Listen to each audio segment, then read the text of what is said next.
without any more of me, let me please introduce to you Thomas Fox.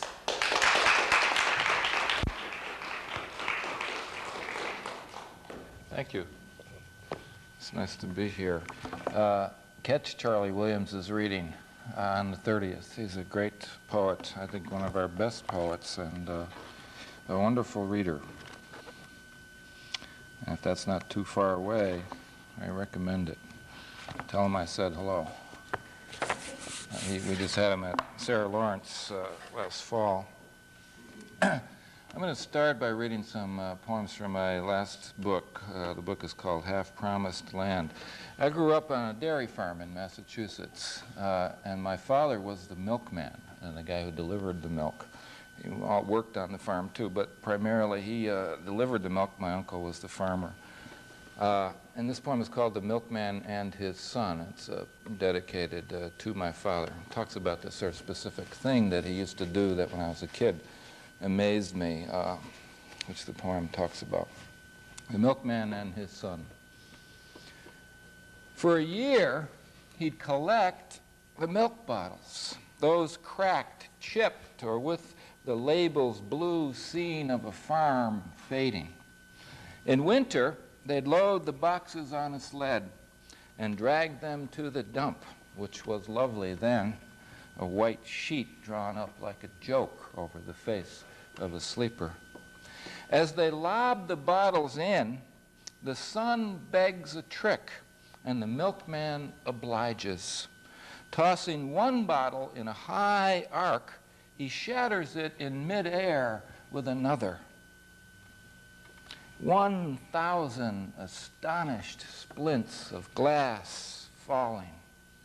Again and again, and damned if that milkman, that easy slinger on the dump's edge as the drifted junk tips its hats of snow, damned if he didn't hit almost half. Not bad. Along with gentleness and the sane bewilderment of understanding nothing cruel, it was a thing he did best. Actually, it had that poem written in plenty of time to get in the book before this book, but I didn't put it in because I thought my father might misunderstand it. He might think I was saying that that's the only good thing he did in his life was his ability to break milk bottles with another milk bottle. But then I realized that's certainly not what the poem is about, and chances are I wouldn't read it anyway, so it really wouldn't matter all that much. This poem is called The Fourth Grade. I was talking a little bit this afternoon in the class about writing in stricter forms, traditional forms, and this isn't a traditional form, but it is a strict form. You'll hear a rhyme scheme, and it also has a refrain that occurs twice with slight variation. The fourth grade. There's a reference at the beginning, you know, when you're in grammar school, and they put us in groups, and they name them after birds or animals, which some of us never recover from. If you're not a great reader and they put you in, I don't know, the dodo bird group. The fourth grade. I suppose that we were shocked, but doubt the reading level dropped among the members of the Blue Jays, those between the Eagles and the Crows, when one of us shot his mother and didn't show up at school. It's safe to say he wasn't missed. We didn't like him. He held my head between a door and the jamb and pressed. But this was something else. Shot her dead. Bobby the lonely, Bobby the mad, shot the only mother he ever had, shot her until she was dead, like a screen door slamming, the papers said. Maybe this is how the habit of metaphor begins. Maybe it starts with terror up to our chins.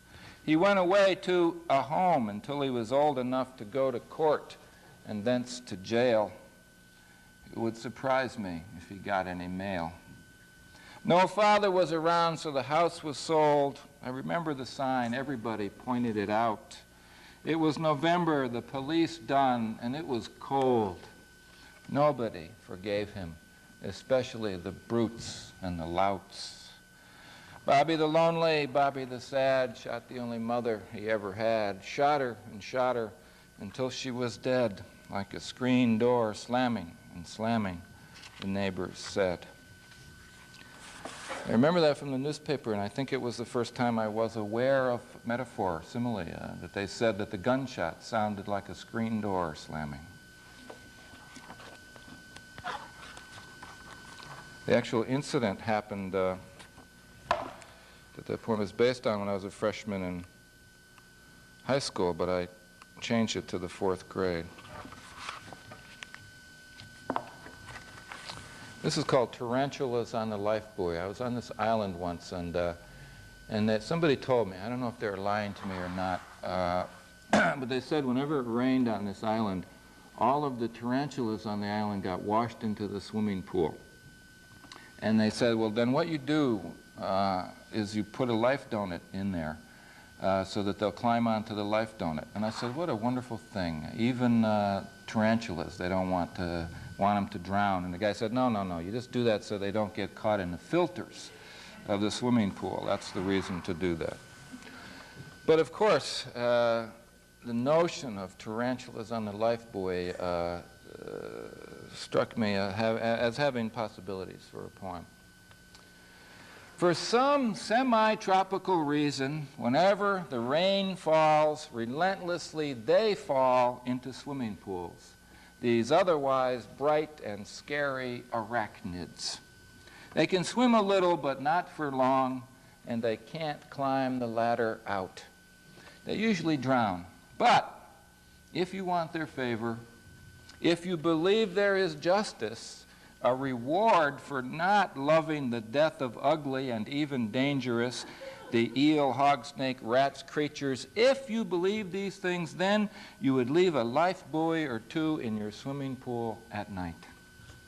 And in the morning, you would haul ashore the huddled, hairy survivors and escort them back to the bush. And no, be assured that at least these saved as individuals would not turn up again someday in your hat drawer or the tangled underworld of your socks, and that even when your belief in justice merges with your belief in dreams, they may tell the others in a sign language 4 times as subtle and complicated as man's that you are good, that you love them, that you would save them again.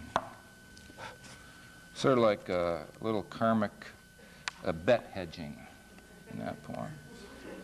Sort of try to avoid coming back in the next life as a dung beetle.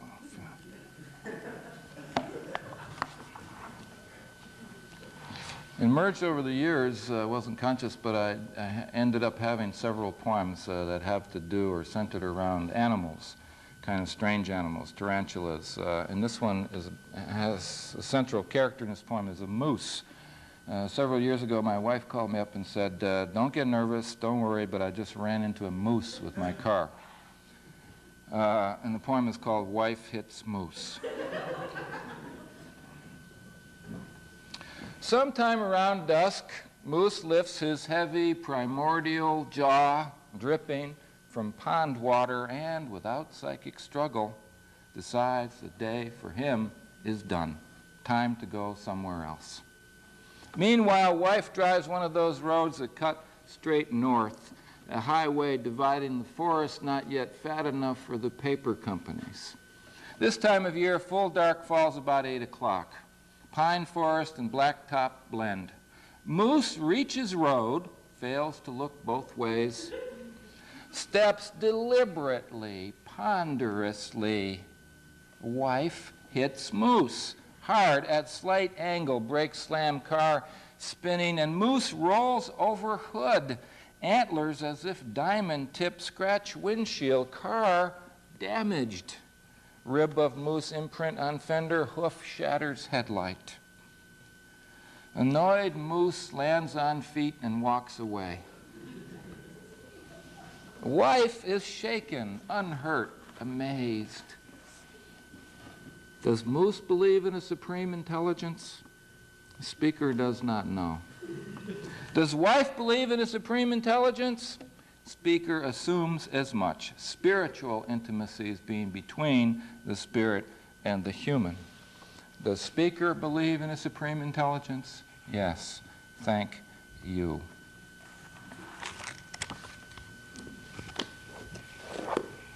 The car was practically totaled, and the moose really did walk away.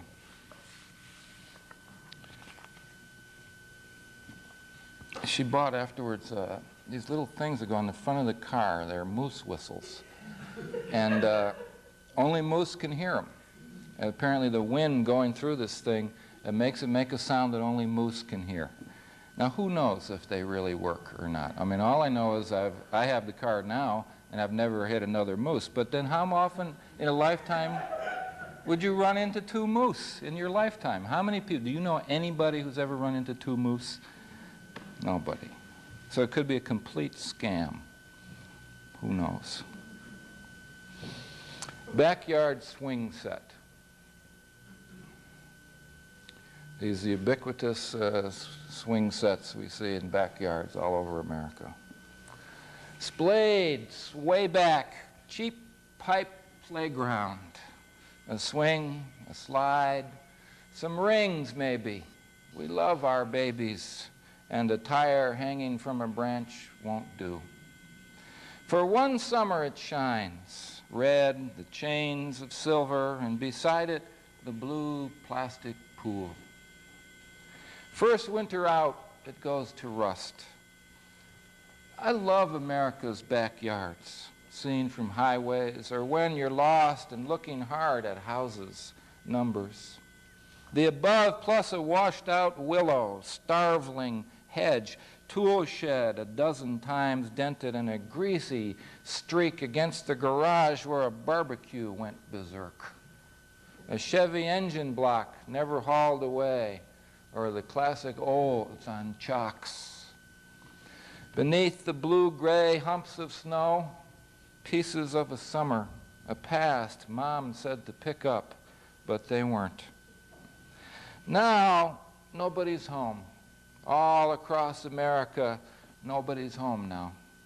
Brother or sister is, in fact, on Guam, or working night shift at the box factory. Or one is married and at this moment wiping milk rings from a kitchen table. And Mom is gone. And the ash on Father's cigarette grows so long it begins to chasm and bend. Chasm, I think is how you pronounce that word. It begins to chasm and bend. I'm using cocktail napkins for bookmarks if anybody needs some. They don't have jokes on them, though. I had a friend, a poet named Robert Winter, who died almost 3 years ago now, and this is called an elegy for Robert Winter. He was a quadriplegic, as the poem explains. He had a diving accident when he was 16 years old, and he died when he was 56, so he was 40 years in a wheelchair, paralyzed from the chest down. Elegy for Robert Winter, 1930 to 1986. I dreamed my friend got up and walked. He was taller than me, and we were young, striding down some stairs, 2 at a time, headlong, on our way to sports or girls. What did it mean? My psyche freeing him? Freeing me? My friend is gone. No metaphors. Dead. Who broke his neck in 1946, 6 months before I was born, and then 40 years in a wheelchair. A medical miracle. He's in the textbooks to live that long with a shattered spine. And now he's dead, whom I loved. He was a poet and administered a cemetery, a profession, a business like any other. He had an office there, and now a grave. Mostly we talked poetry, not business. In my dream, I wish we smashed his chair, sent its bent wheels wobbling over a cliff, or I wish we ran to where the boulder is, just beneath the surface of the stream on which he broke his neck, and dove in together, emerged, dove again, and emerged. I dreamed my friend got up and walked.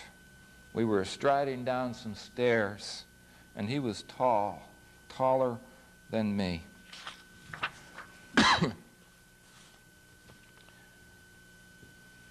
This is another poem in more or less, in quite strict meter, actually. It's in what's known as iambic trimeter. It's unrhymed. It's called Reconciliabilia, which means irreconcilable things. Reconciliabilia. No matter what you do, you cannot hold it long, nor take it back again. The sky, the barely blue blank sky, the tight moss-bound houses of sleep will call. No matter how hard you love, that love will pass, your friends imparadised, gone, lost. The summers blaze, the years, and what you know grows dim, hurt by the dark. No matter child or wife or art, the river bends and bends again seaward. The soft lip click of worms, a spider's feet across a leaf, you see, you hear. No matter blessings, rage, or rest, the dead stay dead. You walk, spine alive, you kneel, you lay your ear down on the ground. Does God live there? Does God live anywhere?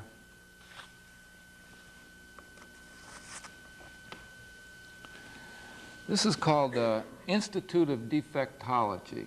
Apparently there are places like this. I came across the phrase in a book on neurology. And it's where they send people to study them. They're somehow defective. But what I started, the metaphor in this poem I think will be obvious, but when you just hear a poem once, I think it helps to talk about it a little tiny bit. A lot of these people in this poem maybe should be in a place like the Institute of Defectology, but there are other people who probably shouldn't, who get sent to places maybe just because they're different than regular people. I think that's the central metaphor of this poem. Institute of Defectology. I'm reading now from this new book that'll be out in next January. The skeletons covered with sores. If they can walk, this is where they're sent.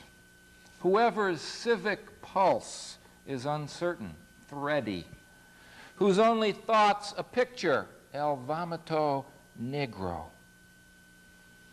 The half-wits, the borderline nincompoops, left-handed pinheads, collectors of rats' feet, the boy who torched his grandmother's cat, the grandmother who torched her granddaughter's doll. You'll find them here on green ward, hilarity section, sedation floor. Those permanently broken in spirit who won't pray or denounce prayer, who admire Jesus personally but never mind the immaculate, etc. They're all sent here, the surfeit sensitives, the metromaniacal, the sociopathetics, the non-numb psychically hyper. Loaded in vans, pried from the streets with spatulas, snatched at recess from playgrounds, from circles of jeering peers, hauled from factories and offices. They're all here. The boy who collected 15,035 pounds of snake, pounded those not already flat, and stacked them in his room. The girl this moment in morbid ward for pinching the hearts of canaries, or the teenager on her way to hard water hydrotherapy who would not believe her boyfriend or the president. They're all here in paper slippers, no pants, brought for study, for adjustment, help, removal, cure. Don't go there. You don't want to go there. You all know Walt Whitman, one of our great American poets, and he was a believer in this 19th century pseudoscience called phrenology, which believed that you could tell a person's personality, potential, flaws, whatever, by feeling the bumps on their head. And after Whitman died, he willed his brain to the Phrenological Society, however the hell you say that, so they could study his brain from the inside, figuring they'd maybe even have more insights by looking at a brain, you know, rather than just feeling the bumps on the head. And then something happened, which the title of this poem explains, after they removed his brain for study. It's called Walt Whitman's Brain Dropped on Laboratory Floor, which in fact really happened. Some bozo carrying Walt's poem, brain across the laboratory, dropped it, and it splattered. That's how America treats its poets. And partly that's what this poem is about. It's an homage to Whitman. Walt Whitman's brain dropped on laboratory floor. At his request, after death, his brain removed for science, phrenology, to study, and as the mortuary assistant carried it, I suppose in a jar, but I hope cupped in his hands, across the lab stone floor, he dropped it. You could ask a forensic pathologist what that might look like. He willed his brain, as I said, for study. Its bumps and grooves analyzed, allowing a deeper grasp of human nature potential, so phrenology believed. And this kind of intense look, as opposed to mere fingering of the skull's outer ridges, valleys, would afford particular insight. So Walt believed. He had already scored high, between a 6 and a 7, for ego. And, as if we couldn't guess from his verses, he scored high again, a 6 and a 7, 7 the highest possible, in amativeness, sexual love, and adhesiveness, friendship, brotherly love, when before his death his head was red. He earned only 5 for poetic faculties. But that 5, pulled and pushed by his other numbers, allowed our father of poesy to lay down some words in the proper order on the page. That our nation does not care does not matter much. That his modest federal job was taken from him, and thus his pension, does not matter at all. And that his brain was dropped and shattered, a cosmos on the floor, matters even less. I found that in the Justin Kaplan biography of Whitman. I live in Boston, and I teach in New York, so I commute every week. I drive. It's about 200 miles. It's 199.4 miles from my house to my office. I don't go every day. I go and stay a couple days and come back. But this is called What I See When I Drive to Work, Boston to New York. On clear days, it's fast, black, dead west 60 miles. New England blazing or granite brown on both sides of the slide. Then a dip southwest, the sun on my left cheek, now flat on my chest, and I'm warm with the other citizens driving to work. About lunchtime, I hit Hartford, each week a honk for Wallace Stevens. Half a day done for the insurance clerks, and I'm halfway to work. 20 or so miles later, on the arc of a long dropping curve, the sun takes a quarry's gouged out bowl. I like the big machines, drills and dozers that eat the rock and break it down to sand, at least more than I like the insurance industry. And then a town's announced by a giant Jesus' coat rack on a rubbled hill. It overlooks a happy, placid burg known for brass, where I never stop for gas or sandwich. I'm driving to work, talk radio, gun control, Squant's Pond, lunch pail, Ruby Road, never cross a picket line on my way to earn a wage. Massachusetts, Connecticut, and now nudging into New York, just over which border I follow for a few miles a river, which opens to a lake, which each day this fall is open to more and more ducks, which makes me happy at this point, driving to work with the rest of America, who mostly get there before I do. The last leg's most scenic, woodsy, and takes me past the publishing complex, Reader's Digest Incorporated, massive buildings on a hill where a man someday might reduce this poem to haiku. I'm nearing now, an exit by the blind school. 2 more miles if I take the shortcut past some mansions to my office, which is 199.4 miles from my home. It's a lengthy motoring, but the work is honest and the customers human. I haven't seen where I'm going to be staying tonight yet in a motel nearby here. I used to request when I went to places, towns, seedy motels. I love crummy. You got it? Good. But I've already written a poem. I've already done the research. But I love crummy motels. What can I say? Bad breeding or bad taste, I don't know. And every time I read this poem, the poem's called Motel CD. And somebody comes up to me and say, we have our equivalent of that. And one was the Hotel No-Tel somewhere. Another one was the Wink Inn. This was my favorite. This was in Alabama.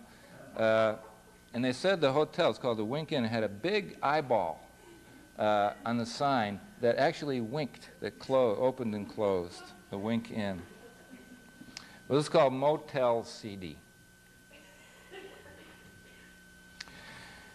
The artisans of this room who designed the lamp base, a huge red slug with a hole where its heart should be, or chose this print of a butterscotch sunset, must have been abused in art class as a child, forced to finger paint with his nose or tongue. To put this color green, exhausted grave grass to cinder blocks takes an understanding of loneliness and/or institutions that terrifies. It would seem not smart to create a color scheme in a motel room that's likely to cause impotence in men and open sores in women, but that's what this puce bedspread with its warty, ratty tufts could do. It complements the towels, torn and holding awful secrets like the sail on a life raft loaded with blackened, half-eaten corpses. I think I owned this desk once. I think this chair is where I sat with the help wanted ad spread and wobbling before me, looking for jobs to lead me upwards to rooms like this. In America, where I dreamed I lived. Do I deprive tonight the beautician and her lover, a showerhead salesman, of this room? He is so seldom in town. I felt by their glance in the hallway that my room, number 17, means something, don't ask me to explain this, special to them. Maybe they fell fiercely into each other here for the first time. Maybe there was a passion preternatural. I'm glad this room, so ugly, has known some love at $19 double occupancy, though not tonight for $1.50 less. One of the good things about cheap hotels, crummy hotels, is they're cheap. But they have character, you know? Like Ramada Inns and places like that, they're always the same. But these places have character. They're owned by people rather than corporations, I guess. This is another poem in a kind of strict form. It's blank verse. It's called The Perfect God. Perfect God. The perfect God puts forth no dogma, cant, or laws that dim the soul. He lets you sleep and eat and work and love and treats you like a man, woman. He needs no slaves. That self-appointed, meek, but cruel, they annoy him. There are old books he didn't write, but likes for their rhythms and truth some stories tell. He loves these books, I said, but is bored by exegesis too literal, wild. Prose, poems sometimes suffer the same fate, but this also bores him, and he won't, can't, or does not care or dare to interfere with either. The perfect God is sad, hurt when humans fear their lives, those solitudes so small beside the tundra, polar caps, Congo River, whose every curve he loves, the empty equatorial bliss. He loves what's vast, which seems to us so blank. He loves what's sane, serene, and fiercely calm, which he didn't invent, but understands. The perfect God, and God, yes, is perfect, is impassive, patient, aloof, alert, and needs not our praise nor our blame, and needs not our praise nor our blame. Just realize I could be in trouble with the Ayatollah for some of the stuff I say. There are old books he didn't write but likes. I mean, that's one of the things they're after Rushdie for, right? Because he said that the Koran was written by Muhammad and not given to him by God. Might be a Muslim leaving.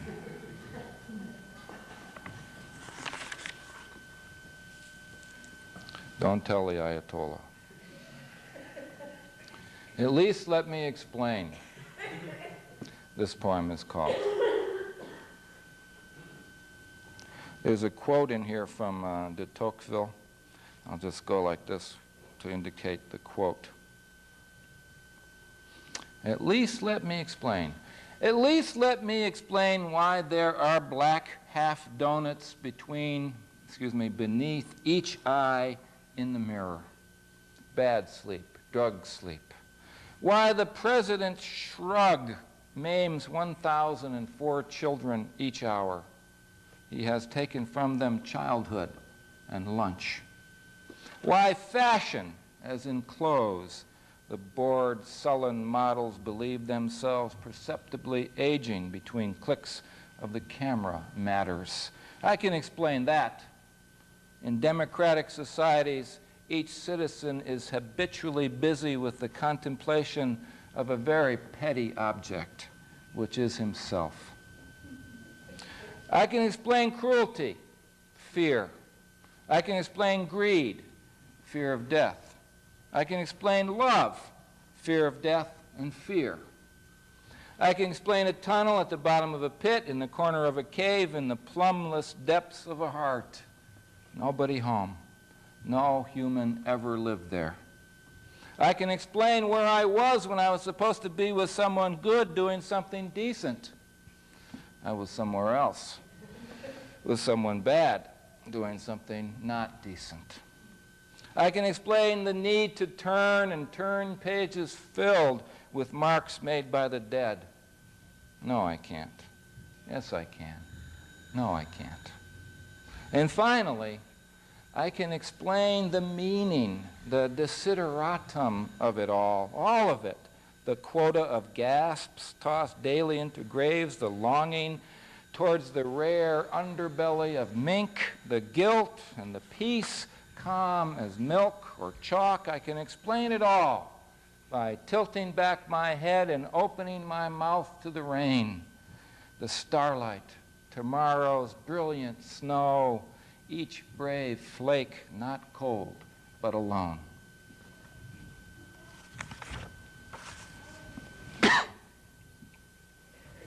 I'm going to finish with this poem called Falling Through the Leaves. It too has a kind of strict scheme to it. Falling through the leaves. Blind wind beats the bushes down and wild like the hair of the mad. It's a day, a page ripped from a book of childhood, yours, any child's. It's a moment when all is clear, changed. And it is always on a day of chill and rain, a fierce gray frame to everything. A stained huddle of cows bellow in the barnyard, "Let us in!" Their eyes pierced by pain, dumbness, and the child watches. How do these moments, these fractures in time happen? How is a child taken, struck by something, taken low or high, filled with world, or forever with self? Is it luck, good or bad? One child hears of falling through leaves, branches, and does not care what it is. Another hears and knows a bird falls and grieves without knowing why or what cost. This one is the winter child, the one so filled with world. The other, no better, no less, neither has a choice. Through his life is obliviously hurled. You hear him talking, but it doesn't seem like a voice. The wind rips across the damp and freezing pastures. Children fill the schoolyards, the shattered towns, and the stars expel their light. Last year's, last millennium's, their gelid light drilling down. Thank you very much.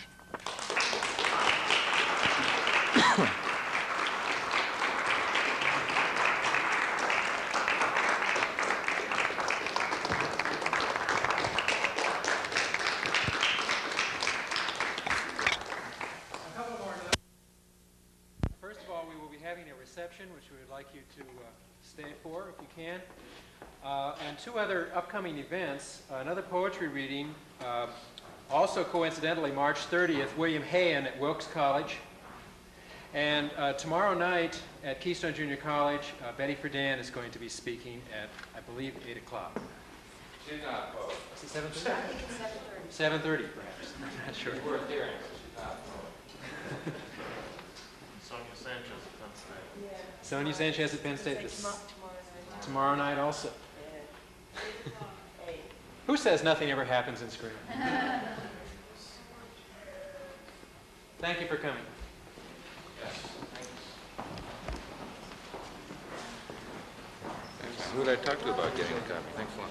Well, I can tell you what, if you, piece of paper, like a copy. Right.